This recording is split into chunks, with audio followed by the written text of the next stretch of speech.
ਕਰਤਾ ਪੁਰਖ ਨਿਰਭਉ ਨਿਰਵੈਰ, ਅਕਾਲ ਮੂਰਤਿ ਅਜੂਨੀ ਸੈਭੰ, ਗੁਰ ਪ੍ਰਸਾਦ। ਜਪ ਆਦਿ ਸੱਚ ਜੁਗਾਦ ਸੱਚ, ਹੈ ਭੀ ਸੱਚ, ਨਾਨਕ ਹੋਸੀ ਭੀ ਸੱਚ। ਮਹੱਲਾ ਚੌਥਾ। ਗੁਰ ਸਤਿਗੁਰ ਕਾ ਜੋ ਸਿੱਖ ਅਖਾਏ, ਸੋ ਭਲ ਕੇ ਉਠ ਹਰਿ ਨਾਮ ਧਿਆਵੈ। ਉਦਮ ਕਰੇ ਪਲ ਕੇ ਪ੍ਰਭਾਤੀ, ਇਸ਼ਨਾਨ ਕਰੇ ਅੰਮ੍ਰਿਤ ਸਰ ਨਾਵੈ। ਉਪਦੇਸ਼ ਗੁਰੂ ਹਰ ਹਰ ਜਪ ਜਾਪੈ, ਸਭ ਕਿਲ ਬਿਖ ਪਾਪ ਦੋਖ ਲਹਿ ਜਾਵੈ। ਫਿਰ ਚੜ੍ਹੈ ਦਿਵਸ ਗੁਰਬਾਣੀ ਗਾਵੈ, ਬਹਿੰਦਿਆਂ ਉੱਠਦਿਆਂ ਹਰ ਨਾਮ ਧਿਆਵੈ। ਜੋ ਸਾਸ ਗਿਰਾਸ ਧਿਆਏ ਮੇਰਾ ਹਰ ਹਰ, ਸੋ ਗੁਰ ਸਿੱਖ ਗੁਰੂ ਮਨ ਭਾਵੈ। ਜਿਸਨੂੰ ਦਇਆਲ ਹੋਵੈ ਮੇਰਾ ਸੁਆਮੀ, ਤਿਸ ਗੁਰ ਸਿੱਖ ਗੁਰੂ ਉਪਦੇਸ਼ ਸੁਣਾਵੈ। ਜਨ ਨਾਨਕ ਧੂੜ ਮੰਗੈ ਤਿਸ ਗੁਰ ਸਿੱਖ ਕੀ, ਜੋ ਆਪ ਜਪੈ ਅਵਰੈ ਨਾਮ ਜਪਾਵੈ। ਗੁਰਾਂ ਦੀ ਸਾਜੀ ਤੇ ਨਵਾਜੀ ਹੋਈ ਸਾਧ ਸੰਗਤ ਜੀਓ, ਕਥਾ ਵਿਚਾਰਾਂ ਸ਼ੁਰੂ ਕਰਨ ਤੋਂ ਪਹਿਲਾਂ ਗੁਰੂ ਸਾਹਿਬ ਦੀ ਬਖਸ਼ੀ ਹੋਈ ਫਤਿਹ ਪ੍ਰਵਾਨ ਕਰਿਓ ਜੀ। ਵਾਹਿਗੁਰੂ ਜੀ ਕਾ ਖਾਲਸਾ, ਵਾਹਿਗੁਰੂ ਜੀ ਕੀ ਫਤਿਹ। ਸਾਧ ਸੰਗਤ ਜੀਓ, ਅਸੀਂ ਵੱਡੇ ਭਾਗਾਂ ਵਾਲੇ ਹਾਂ ਜੋ ਸਾਨੂੰ ਸਾਧ ਸੰਗਤ ਵਿੱਚ ਬੈਠਣ ਦਾ ਸਮਾਂ ਪ੍ਰਾਪਤ ਹੋਇਆ ਹੈ। ਜੋ ਸ਼ਬਦ ਆਪਾਂ ਸਾਰਿਆਂ ਨੇ ਮਿਲ ਕੇ ਸਰਵਣ ਕੀਤਾ ਹੈ, ਇਹ ਸ਼ਬਦ ਚੌਥੇ ਪਾਤਸ਼ਾਹ ਧੰਨ ਧੰਨ ਸ੍ਰੀ ਗੁਰੂ ਰਾਮਦਾਸ ਮਹਾਰਾਜ ਜੀ ਦਾ ਸ਼ਬਦ ਹੈ। ਗਾਉੜੀ ਰਾਗ ਦੇ ਅੰਦਰ 305 ਅੰਗ ਤੇ ਸੁਭਾਈਮਾਨ ਹੈ। ਇਸ ਸ਼ਬਦ ਦੇ ਅੰਦਰ ਗੁਰੂ ਸਾਹਿਬ ਜੀ ਨੇ ਸਿੱਖ ਦੀ ਕਰਨੀ ਬਾਰੇ ਦੱਸਿਆ ਹੈ ਕਿ ਸਿੱਖ ਨੇ ਅੰਮ੍ਰਿਤ ਵੇਲੇ ਉੱਠਣ ਤੋਂ ਲੈ ਕੇ ਸੌਣ ਤੱਕ ਕੀ ਕਰਨਾ ਹੈ, ਸਿੱਖ ਦਾ ਕੀ ਨੇਮ ਹੈ, ਸਿੱਖ ਦੀ ਕੀ ਰਹਿਤ ਹੈ। ਇਸ ਵਿੱਚ ਸਿੱਖ ਦੀ ਗੱਲ ਕੀਤੀ ਗਈ ਹੈ। ਗੁਰਬਾਣੀ ਵਿੱਚ ਹੋਰ ਵੀ ਬੜੀਆਂ ਅਵਸਥਾਵਾਂ ਦੇ ਨਾਮ ਆਉਂਦੇ ਹਨ, ਜਿਵੇਂ ਕਿ ਸੰਤ, ਸਾਧ, ਬ੍ਰਹਮ ਗਿਆਨੀ, ਹਰਿਜਨ। ਇਸ ਤਰ੍ਹਾਂ ਗੁਰਸਿੱਖ। ਸੰਤ ਕੌਣ ਹੈ? ਸੰਤ ਜੋ ਸਾਸ ਗਿਰਾਸ ਪ੍ਰਮਾਤਮਾ ਦਾ ਨਾਮ ਜਪਦਾ ਹੈ, ਉਸਨੂੰ ਸੰਤ ਕਿਹਾ ਜਾਂਦਾ ਹੈ। ਸਾਧ ਕੌਣ ਹੈ? ਜਿਸਨੇ ਆਪਣੇ ਆਪ ਨੂੰ ਸਾਧਿਆ ਹੈ, ਆਪਣੇ ਵਿਕਾਰਾਂ ਨੂੰ ਸਾਧਿਆ ਹੈ, ਆਪਣੇ ਅੰਦਰ ਨੂੰ ਸਾਧ ਕੇ ਆਪਣੇ ਵਿਕਾਰ ਮਾਰੇ ਹਨ, ਉਸਨੂੰ ਸਾਧ ਕਿਹਾ ਜਾਂਦਾ ਹੈ। ਇਸ ਤਰ੍ਹਾਂ ਬ੍ਰਹਮ ਗਿਆਨੀ ਦੀ ਅਵਸਥਾ, ਜਿਹੜਾ ਮਨ ਅਤੇ ਮੁਖ ਤੋਂ ਸੱਚਾ ਹੈ ਅਤੇ ਪ੍ਰਮਾਤਮਾ ਬਿਨਾਂ ਕਿਸੇ ਹੋਰ ਨੂੰ ਨਹੀਂ ਤੱਕਦਾ, ਉਸਨੂੰ ਬ੍ਰਹਮ ਗਿਆਨੀ ਕਿਹਾ ਜਾਂਦਾ ਹੈ। ਇਸ ਤਰ੍ਹਾਂ ਹੀ ਜੋ ਪ੍ਰਮਾਤਮਾ ਦੀ ਭਗਤੀ ਕਰਦੇ ਹਨ, ਪ੍ਰਮਾਤਮਾ ਦਾ ਹੁਕਮ ਮੰਨਦੇ ਹਨ, ਉਹਨਾਂ ਨੂੰ ਭਗਤ ਗੁਰਮੁਖ ਕਿਹਾ ਜਾਂਦਾ ਹੈ। ਇਸ ਸ਼ਬਦ ਦੇ ਅੰਦਰ ਸਿੱਖ ਨੂੰ ਉਪਦੇਸ਼ ਦਿੱਤਾ ਗਿਆ ਹੈ ਕਿ ਗੁਰੂ ਦਾ ਸਿੱਖ ਕੌਣ ਹੈ। ਸਿੱਖ ਦੀ ਰਹਿਤ ਬਾਰੇ ਦੱਸਿਆ ਗਿਆ ਹੈ। ਗੁਰੂ ਸਾਹਿਬ ਫਰਮਾਨ ਕਰਦੇ ਹਨ ਕਿ ਰਹਿਤ ਬਿਨਾ ਨ ਸਿੱਖ ਕਹਾਵੈ, ਰਹਿਤ ਬਿਨਾ ਦਰ ਚੋਟਾਂ ਖਾਵੈ। ਸਿੱਖ ਦੇ ਨਿਤਨੇਮ ਬਾਰੇ ਗੱਲ ਕੀਤੀ ਗਈ ਹੈ ਕਿ ਸਿੱਖ ਦਾ ਕੀ ਨਿਤਨੇਮ ਹੈ। ਸਵੇਰੇ ਉੱਠਣ ਤੋਂ ਲੈ ਕੇ ਗੁਰੂ ਗੋਬਿੰਦ ਸਿੰਘ ਸਾਹਿਬ ਜੀ ਨੇ ਖਾਲਸੇ ਨੂੰ ਜੋ ਰਹਿਤ ਬਖਸ਼ੀ ਹੈ, ਉਹ ਇੱਥੇ ਵੀ ਉਹੀ ਗੱਲ ਕੀਤੀ ਗਈ ਹੈ ਕਿ ਸਵੇਰੇ ਉੱਠਣ ਤੋਂ ਲੈ ਕੇ ਇਸ਼ਨਾਨ ਕਰਕੇ ਨਾਮ ਧਿਆਉਣਾ ਚਾਹੀਦਾ ਹੈ। ਸਿੱਖ ਖਾਲਸੇ ਦੀ ਰਹਿਤ ਵਿੱਚ 5 ਬਾਣੀਆਂ ਹਨ। ਸਵੇਰੇ ਅੰਮ੍ਰਿਤ ਵੇਲੇ ਕਈ ਲੋਕ ਸ਼ੰਕਾ ਕਰਦੇ ਹਨ ਕਿ 5 ਬਾਣੀਆਂ ਕਿਉਂ ਜ਼ਰੂਰੀ ਹਨ? ਕੀ ਸਵੇਰੇ ਉੱਠਣਾ ਜ਼ਰੂਰੀ ਹੈ ਸਿੱਖ ਵਾਸਤੇ? ਕੀ ਨਾਮ ਜਪਣਾ ਜ਼ਰੂਰੀ ਹੈ?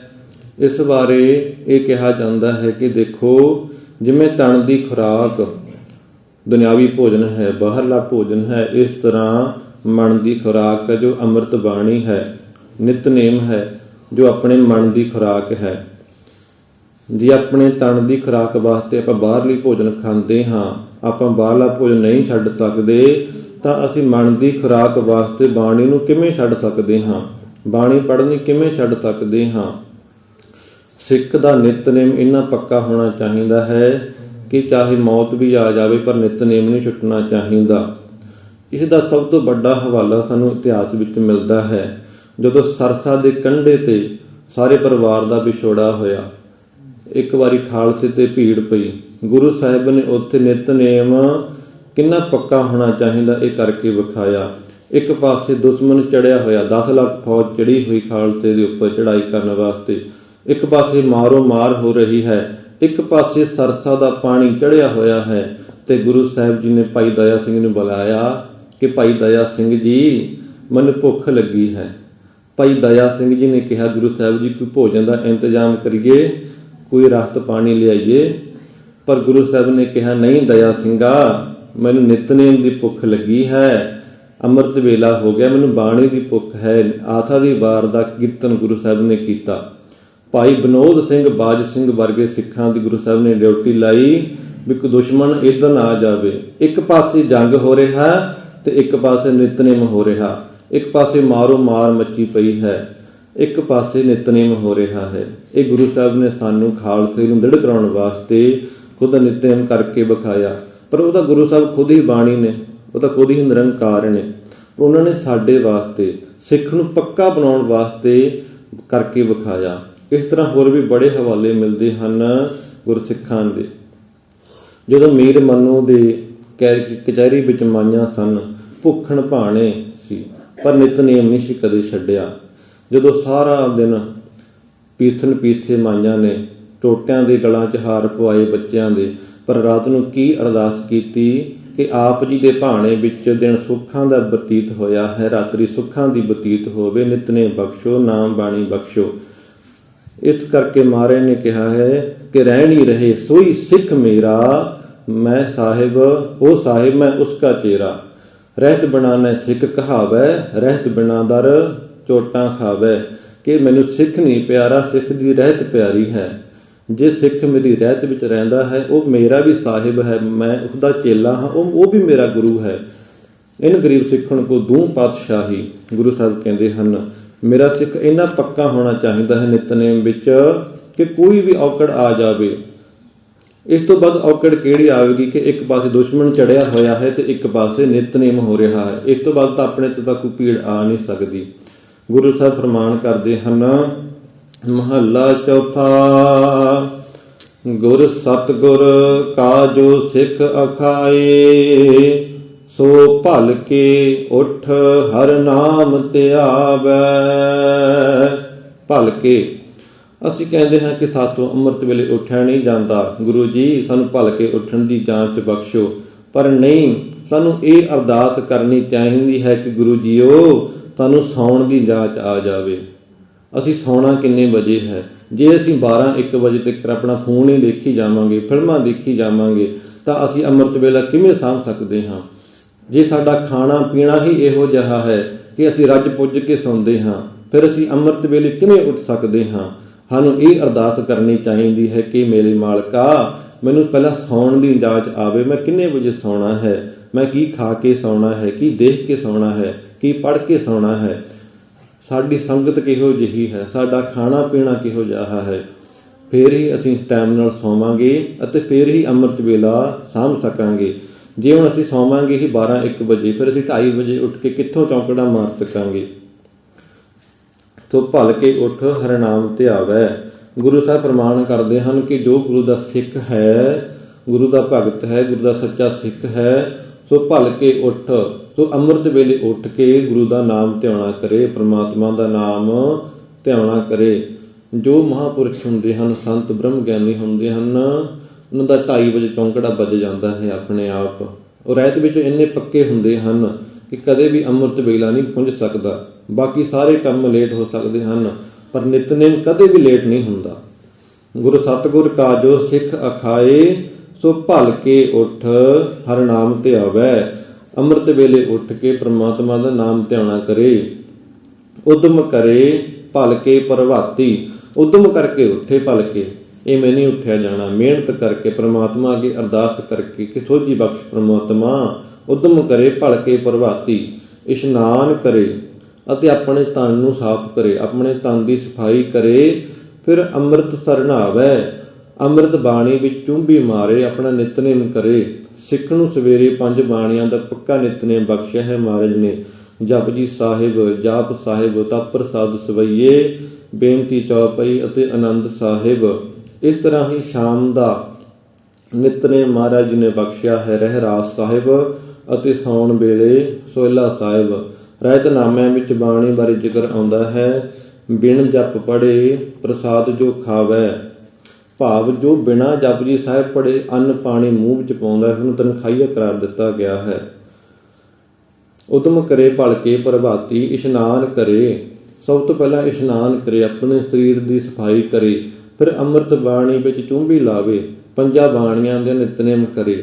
ਜੋ 5 ਬਾਣੀਆਂ ਹਨ, ਇਹਨਾਂ ਦਾ ਪ੍ਰਮਾਤਮਾ ਨੇ ਬੜਾ ਮਹੱਤਵ ਦੱਸਿਆ ਹੈ। ਜਿਵੇਂ ਕਿ ਜਪਜੀ ਸਾਹਿਬ, ਇਹ ਬ੍ਰਹਮ ਗਿਆਨ ਦੀ ਅਵਸਥਾ ਪੈਦਾ ਕਰਦੀ ਹੈ, ਬ੍ਰਹਮ ਦਾ ਗਿਆਨ ਹੁੰਦਾ ਹੈ। ਜਾਪ ਸਾਹਿਬ, ਜਾਪ ਸਾਹਿਬ ਦੀ ਬਾਣੀ ਵਿੱਚ ਉਸ ਪ੍ਰਮਾਤਮਾ ਅੱਗੇ ਨਮਸਕਾਰ ਕੀਤੀ ਗਈ ਹੈ। ਪ੍ਰਮਾਤਮਾ ਦੇ ਵੱਖੋ ਵੱਖਰੇ ਗੁਣ ਦੱਸੇ ਗਏ ਹਨ, ਨਾਮ ਦੱਸੇ ਗਏ ਹਨ, ਪ੍ਰਮਾਤਮਾ ਦੀ ਉਸਤਤ ਕੀਤੀ ਗਈ ਹੈ ਜਾਪ ਸਾਹਿਬ ਵਿੱਚ। ਫਿਰ ਤਪ ਪ੍ਰਸਾਦ ਸਵਈਏ, ਸਵਈਆਂ ਦੇ ਵਿੱਚ ਸਾਨੂੰ ਗਿਆਨ ਹੁੰਦਾ ਹੈ ਕਿ ਇਹ ਸੰਸਾਰ ਕੂੜ ਕਬਾੜ ਹੈ, ਇੱਥੇ ਕੁਝ ਵੀ ਨਹੀਂ। ਵੱਡੇ ਵੱਡੇ ਰਾਜੇ ਆ ਕੇ ਤੁਰ ਗਏ, ਪਰ ਕਿਸੇ ਨੇ ਪ੍ਰਮਾਤਮਾ ਦਾ ਭੇਦ ਨਹੀਂ ਪਾਇਆ। ਪ੍ਰਮਾਤਮਾ ਦਾ ਭੇਦ ਕਿਵੇਂ ਪਾਇਆ ਜਾ ਸਕਦਾ ਹੈ? ਜਿਨ ਪ੍ਰੇਮ ਕੀਓ ਤਿਨ ਹੀ ਪ੍ਰਭ ਪਾਇਓ।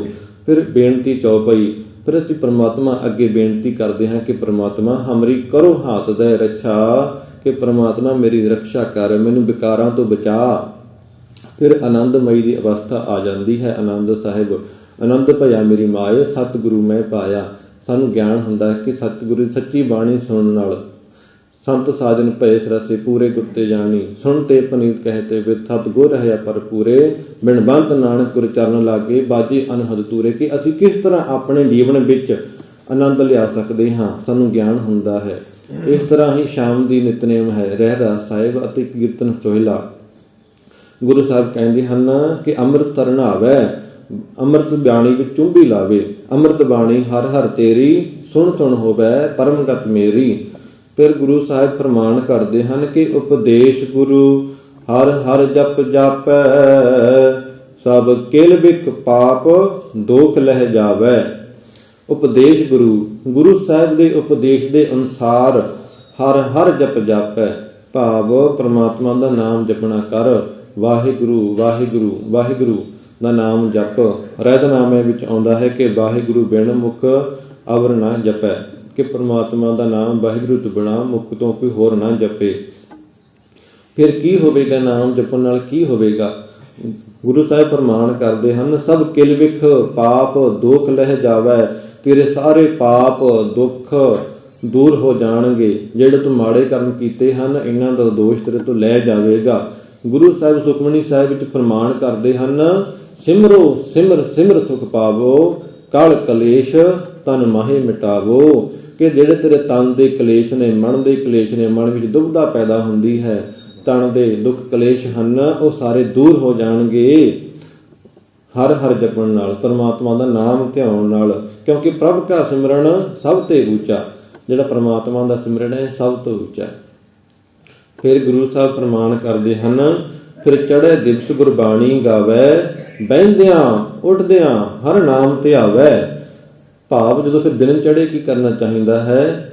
ਸੰਗਤ ਵਿੱਚ ਜਾ ਕੇ ਕੀਰਤਨ ਰੂਪੀ ਬਾਣੀ ਗਾਉਣੀ ਚਾਹੀਦੀ ਹੈ। ਜਿਸ ਤਰ੍ਹਾਂ ਆਪਾਂ ਅੱਜ ਆਸਾ ਜੀ ਦੀ ਵਾਰ ਦਾ ਲਾਹਾ ਲਿਆ ਹੈ, ਇਸ ਤਰ੍ਹਾਂ ਸੰਗਤ ਵਿੱਚ ਬੈਠ ਕੇ ਗੁਰਬਾਣੀ ਗਾਉਣੀ ਚਾਹੀਦੀ ਹੈ। ਮਨ ਵਿੱਚ ਚਿਤ ਬੋ ਚਿਤ ਬਣੀ, ਉਦਮ ਕਰੋ ਉਠਨੀਤ, ਹਰ ਕੀਰਤਨ ਕਾ ਆਹਰੋ, ਹਰ ਦੇਵੋ ਨਾਨਕੇ ਮੀਤ। ਕੀਰਤਨ ਦਾ ਲਾਹਾ ਲਵੇ, ਬਹਿੰਦਿਆਂ ਉੱਠਦਿਆਂ ਹਰ ਨਾਮ ਧਿਆਵੈ। ਫਿਰ ਸਾਰਾ ਦਿਨ ਕੀ ਕਰੇ? ਬਹਿੰਦਿਆਂ ਉੱਠਦਿਆਂ, ਜਦੋਂ ਵੀ ਟਾਈਮ ਮਿਲੇ, ਬਹਿੰਦਿਆਂ ਉੱਠਦਿਆਂ ਚੱਲਦਿਆਂ ਫਿਰਦਿਆਂ ਉਸ ਪਰਮਾਤਮਾ ਦਾ ਨਾਮ ਜਪੇ, ਉਸ ਪਰਮਾਤਮਾ ਨੂੰ ਧਿਆਵੇ।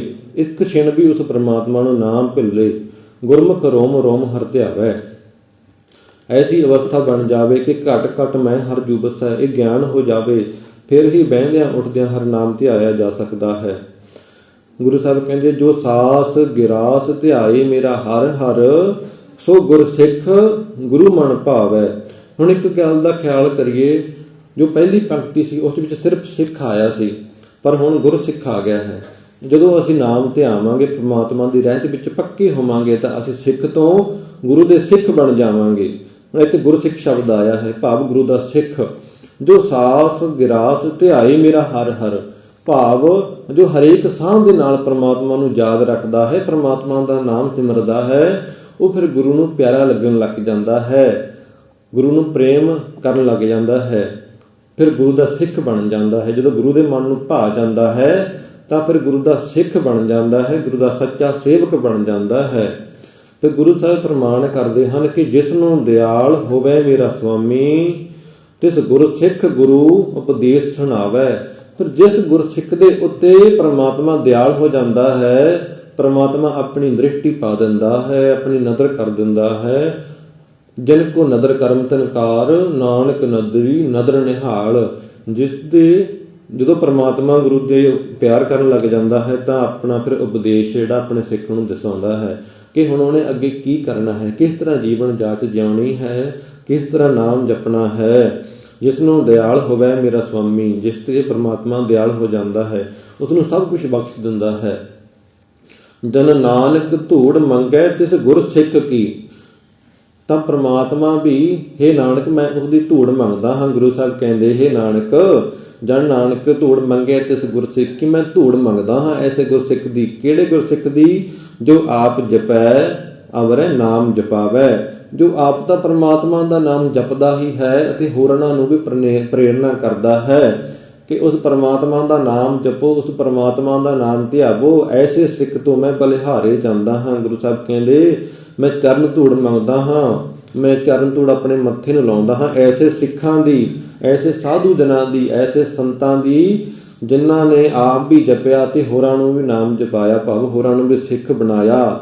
ਸੋ ਇਸ ਪ੍ਰਕਾਰ ਇਸ ਸ਼ਬਦ ਵਿੱਚ ਗੁਰੂ ਸਾਹਿਬ ਸਿੱਖ ਦੀ ਨਿਤਨੇਮ ਬਾਰੇ ਦੱਸਦੇ ਹਨ ਕਿ ਸਿੱਖ ਨੇ ਕੀ ਕਰਨਾ ਹੈ, ਕਿਸ ਤਰ੍ਹਾਂ ਰਹਿਣਾ ਹੈ, ਨਾਮ ਜਪਣਾ ਹੈ। ਸਵੇਰੇ ਉੱਠਣ ਵੇਲੇ ਢਿੱਲ ਨਹੀਂ ਕਰਨੀ, ਜੇ ਢਿੱਲ ਪਵੇ ਤਾਂ ਪ੍ਰਮਾਤਮਾ ਅੱਗੇ ਅਰਦਾਸ ਕਰਕੇ ਪ੍ਰਮਾਤਮਾ ਸੋਝੀ ਬਖਸ਼, ਮੈਂ ਆਪਣੇ ਨਿਤਨੇਮ ਵਿੱਚ ਪੱਕਾ ਹਾਂ। ਜੇ ਸਿੱਖ ਕੋਲੇ ਨਿਤਨੇਮ ਨਹੀਂ ਤਾਂ ਉਹ ਸਿੱਖ ਨਹੀਂ ਅਖਵਾ ਸਕਦਾ। ਬਾਬਾ ਆਨੰਦ ਸਿੰਘ ਜੀ ਬੇਨਤੀ ਕਰਦੇ ਹੁੰਦੇ ਸਨ ਕਿ ਨਿਤਨੇਮ ਇੰਨਾ ਪੱਕਾ ਹੋਣਾ ਚਾਹੀਦਾ ਹੈ ਕਿ ਜੇ ਆਪਣੇ ਕੋਲੇ ਘਿਓ ਦੇ 100 ਪੀਪੇ ਵੀ ਡੁੱਲ ਰਹੇ ਹੋਣ ਤਾਂ ਆਪਣੇ ਨਿਤਨੇਮ ਵੱਲੋਂ ਧਿਆਨ ਨਹੀਂ ਖਿਜਾਉਣਾ ਚਾਹੀਦਾ, ਨਿਤਨੇਮ ਨਹੀਂ ਛੱਡਣਾ ਚਾਹੀਦਾ। ਸੋ ਗੁਰੂ ਸਾਹਿਬ ਨੇ ਇਹੀ ਸਾਨੂੰ ਕਿਹਾ ਹੈ ਕਿ ਸਵੇਰੇ ਉੱਠ ਕੇ ਨਾਮ ਜਪੋ, ਪ੍ਰਮਾਤਮਾ ਦਾ ਨਾਮ ਧਿਆਵੋ, ਗੁਰਬਾਣੀ ਦਾ ਕੀਰਤਨ ਗਾਵੋ ਅਤੇ ਆਪਣੇ ਨਿਤਨੇਮ ਵਿੱਚ ਪੱਕੇ ਰਹੋ, ਆਪਣੀ ਰਹਿਤ ਵਿੱਚ ਪੱਕੇ ਰਹੋ। ਗੁਰੂ ਸਾਹਿਬ ਪ੍ਰਮਾਣ ਕਰਦੇ ਹਨ ਕਿ ਜਬ ਲਗ ਖਾਲਸਾ ਰਹੇ ਨਿਆਰਾ, ਤਬ ਲਗ ਤੇਜ ਦਿਓ ਮੈਂ ਸਾਰਾ। ਜਬ ਇਹ ਗਹਿ ਵਿਪਰਣ ਕੀ ਰੀਤ, ਮੈਂ ਨਾ ਕਰੂੰ ਇਨ ਕੀ ਪ੍ਰਤੀਤ। ਗੁਰੂ ਸਾਹਿਬ ਕਹਿੰਦੇ ਜਦੋਂ ਤੱਕ ਖਾਲਸਾ ਮੇਰੀ ਰਹਿਤ ਵਿੱਚ ਪੱਕਾ ਹੈ, ਮੇਰੇ ਹੁਕਮ ਵਿੱਚ ਪੱਕਾ ਹੈ, ਜਬ ਲਗ ਖਾਲਸਾ ਰਹੇ ਨਿਆਰਾ, ਤਬ ਲਗ ਤੇਜ ਦਿਓ ਮੈਂ ਸਾਰਾ। ਮੈਂ ਆਪਣਾ ਸਾਰਾ ਕੁਝ ਖਾਲਸੇ ਨੂੰ ਦੇ ਦੇਵਾਂਗਾ। ਪਰ ਜਦੋਂ ਇਹ ਹੋਰਾਂ ਪਾਸੇ ਲੱਗ ਕੇ ਆਪਣਾ ਨਿਤਨੇਮ ਤਿਆਗ ਦੇਵੇਗਾ ਅਤੇ ਹੋਰ ਰਹਿਤ ਵਿੱਚ ਪੱਕਾ ਨਹੀਂ ਰਹੇਗਾ, ਹੋਰਨਾਂ ਧਰਮਾਂ, ਹੋਰਨਾਂ ਕੂੜ ਕਵਾੜਾਂ ਵਿੱਚ ਫਸ ਜਾਵੇਗਾ, ਤਾਂ ਮੈਂ ਨਾ ਕਰੂੰ ਇਨ ਕੀ ਪ੍ਰਤੀਤ, ਤਾਂ ਫਿਰ ਮੇਰਾ ਖਾਲਸਾ ਨਹੀਂ, ਖਾਲਸਾ ਤਾਹੀ ਨਾ ਖਾਲਸ ਜਾਣੈ। ਜਦੋਂ ਫਿਰ ਹੋਰ ਕੂੜ ਕਵਾੜਾਂ ਵਿੱਚ ਪੈ ਜਾਵੇਗਾ ਤਾਂ ਮੇਰਾ ਖਾਲਸਾ ਨਹੀਂ ਰਹੇਗਾ। ਇਸ ਤਰ੍ਹਾਂ ਹੀ ਜਿਹੜੇ ਆਪਾਂ ਫਤਿਹ ਬੁਲਾਉਂਦੇ ਹਾਂ, ਇਹ ਫਤਿਹ ਵੀ ਰਹਿਤ ਵਿੱਚ ਹੀ ਆਉਂਦੀ ਹੈ। ਗੁਰੂ ਸਾਹਿਬ ਭਾਈ ਨੰਦ ਲਾਲ ਜੀ ਨੇ ਗੁਰੂ ਗੋਬਿੰਦ ਸਿੰਘ ਜੀ ਤੋਂ ਪੁੱਛਿਆ ਕਿ ਗੁਰੂ ਸਾਹਿਬ ਜੀ, ਜਦੋਂ ਆਪਾਂ ਫਤਿਹ ਬੁਲਾਉਂਦੇ ਹਾਂ ਤਾਂ ਪਿੱਛੋਂ ਢਿੱਲੀ ਜਿਹੀ ਆਵਾਜ਼ ਦਿੰਦੇ ਹਨ, ਕਈ ਜਾਣੇ ਫਤਿਹ ਬੁਲਾਉਂਦੇ ਹੀ ਨਹੀਂ ਹਨ, ਤਾਂ ਇਸ ਦਾ ਕੀ ਭਾਵ ਹੈ?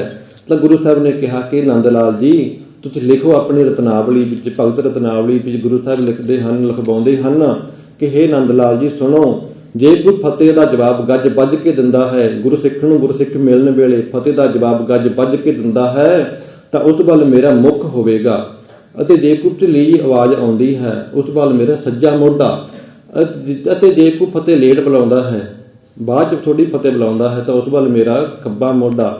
ਤੇ ਭਾਈ ਨੰਦ ਲਾਲ ਜੀ ਨੇ ਪੁੱਛਿਆ ਕਿ ਜੇ ਕੋਈ ਫਤਿਹ ਦਾ ਜਵਾਬ ਹੀ ਨਹੀਂ ਦਿੰਦਾ ਤਾਂ ਉਸ ਵੱਲ ਕੀ ਗੁਰੂ ਸਾਹਿਬ ਕਹਿੰਦੇ, ਉਸ ਵੱਲ ਨਾ ਮੇਰਾ ਮੁੱਖ ਹੋਵੇਗਾ, ਨਾ ਉਹਦੇ ਵੱਲ ਮੇਰਾ ਸੱਜਾ ਮੋਢਾ, ਨਾ ਮੇਰਾ ਖੱਬਾ ਮੋਢਾ, ਉਸ ਵੱਲ ਮੇਰੀ ਪਿੱਠ ਹੋਵੇਗੀ ਜਿਹੜਾ ਫਤਿਹ ਦਾ ਜਵਾਬ ਨਹੀਂ ਗੱਜ ਵੱਜ ਕੇ ਦਿੰਦਾ। ਗੁਰੂ ਸਾਹਿਬ ਨੇ ਇੰਨੀ ਮਹਾਨਤਾ ਬਖਸ਼ੀ ਹੈ ਫਤਿਹ ਨੂੰ ਕਿ ਗੁਰੂ ਸਿੱਖ ਆਗੇ ਆਵਤ ਸਿੱਖ ਜੋ ਪਾਵੈ, ਵਾਹਿਗੁਰੂ ਜੀ ਕੀ ਫਤਿਹ ਬੁਲਾਵੈ। ਭਗਤ ਰਤਨਾਵਲੀ ਵਿੱਚ ਭਾਈ ਮਣੀ ਸਿੰਘ ਜੀ ਨੇ, ਭਾਈ ਨੰਦ ਲਾਲ ਜੀ ਨੇ ਲਿਖਿਆ ਹੈ। ਤੋ ਇਸ ਪ੍ਰਕਾਰ ਗੁਰੂ ਸਾਹਿਬ ਜੀ ਨੇ ਇਸ ਸ਼ਬਦ ਵਿੱਚ ਸਿੱਖ ਨੂੰ ਪੱਕੇ ਰਹਿਣ ਦਾ ਹੁਕਮ ਕੀਤਾ ਹੈ। ਸੋ ਕਥਾ ਕਰਦਿਆਂ ਵਿਚਾਰਾਂ ਕਰਦਿਆਂ ਤੋਂ ਹੋਈਆਂ ਅਨੇਕਾਂ ਪ੍ਰਕਾਰ ਦੀਆਂ ਭੁੱਲਾਂ ਦੀ ਖਿਮਾ ਬਖਸ਼ਣੀ ਜੀ। ਸੰਗਤ ਅਤੇ ਗੁਰੂ ਸਾਹਿਬ ਬਖਸ਼ਣ ਯੋਗ ਹਨ, ਬਖਸ਼ ਲੈਣਾ ਜੀ। ਵਾਹਿਗੁਰੂ ਜੀ ਕਾ ਖਾਲਸਾ, ਵਾਹਿਗੁਰੂ ਜੀ ਕੀ ਫਤਿਹ।